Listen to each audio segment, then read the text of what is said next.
Yeah, so I found out through an email, really. Actually, it came through the official, and for a second you're like, "Is this a real email?"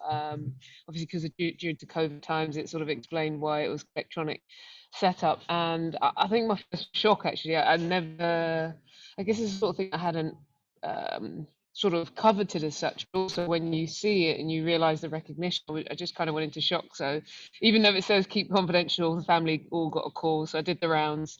And I did speak to our chairman and chief exec at Surrey just because I thought I knew they would be happy. So I've kept it under the radar.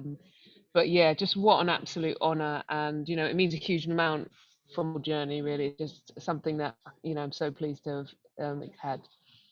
Yeah. Oh, wow. That was mostly the hardest thing I've had to do in a workspace. And I thought, being really honest, that it was going to tank. The way that Twitter is and cancel culture at the moment, I was really nervous about us doing that piece. I turned off all my social media, and I thought that most people would just say, "We're not interested. We've been sports staffed because of the pandemic.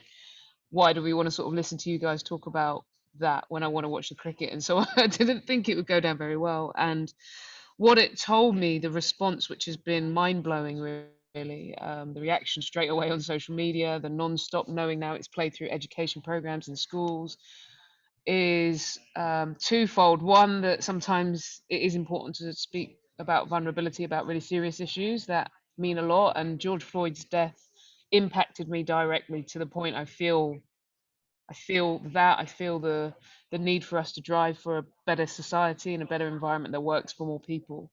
So I think one is it forced me to speak up and use my voice and platform more, which I was reluctant to do, but it did. And then I think the other is it showed me that the world is ready to talk about these sort of issues. And I think that's why the piece was received well, because either it wasn't in your consciousness and the piece brought it to your consciousness, or it was something you cared about but maybe didn't have a chance to speak, and you could, you felt the emotion of the piece.